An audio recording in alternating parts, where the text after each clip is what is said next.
Vous écoutez Inky et Pete se livrent, le podcast lecture qui donne vie et voix au premier mot d'un livre et vous donne envie de découvrir les suivants.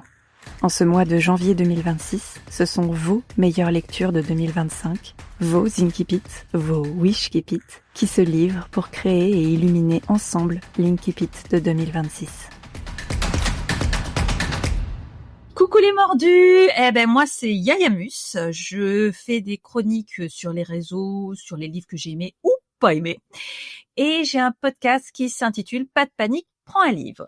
Alors, mon conseil lecture de l'année 2025, j'ai longuement hésité, mais j'ai choisi Sous la brume de Yann Bécu aux éditions HSN, tout simplement parce que c'est un livre qui parle d'art, qui parle de transmission, tout en étant futuriste, et c'est pas forcément un sujet qu'on retrouve beaucoup. En plus, il a été fait de façon très originale. Il y a de l'humour, il y a des sujets graves. J'ai été très très étonnée de la fin, je ne m'y attendais pas du tout, et c'est pour ça que je vous le conseille. Franchement, ça sort des sentiers battus, c'est vraiment un truc que vous ne trouvez pas ailleurs, donc c'est absolument génial. Voilà.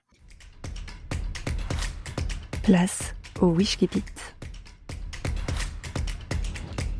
Poséidon a mis le paquet pour son 10e anniversaire. Sa tapageuse campagne de pub sévit depuis début septembre. Stratégie adoptée, casser les prix, les codes et les couilles. Dans cet ordre et sans relâche. Ses prospectus virtuels promettent partout un Noël 2090 inouï. Pour l'accroche, l'enseigne a même osé le latin. Carpe vocem clignote au flanc d'antiques montgolfières sillonnant jour et nuit les cieux parisiens. Ça veut dire « cueille la voix ». Et ça marche très fort.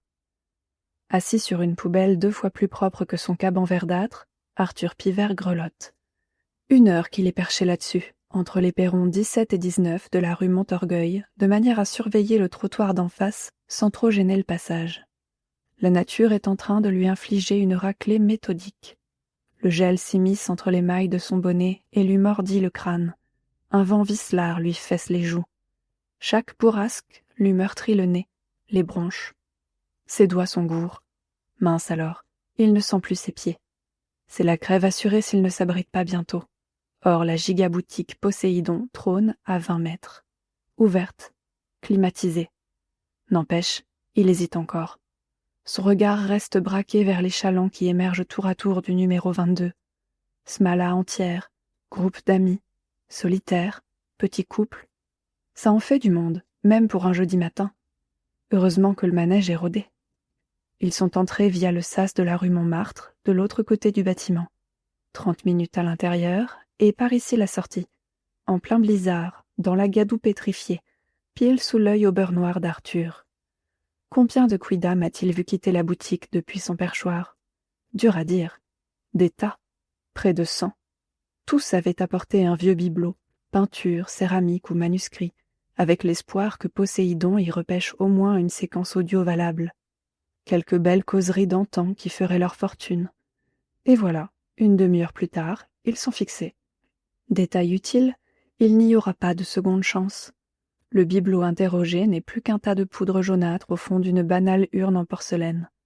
L'audio d'origine trouve désormais refuge dans un cristal translucide, gros comme un dé, jouable par n'importe quelle console de salon.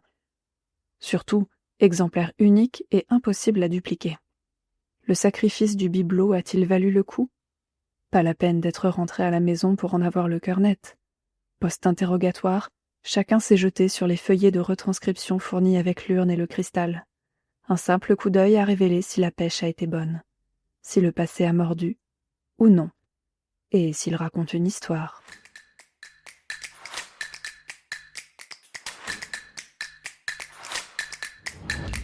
Pour 2026, je ne peux vous souhaiter qu'une seule chose, c'est de trouver une armoire magique qui vous emmène dans l'endroit de vos rêves où vous pourrez lire tous les livres que vous voulez pendant le temps que vous voulez.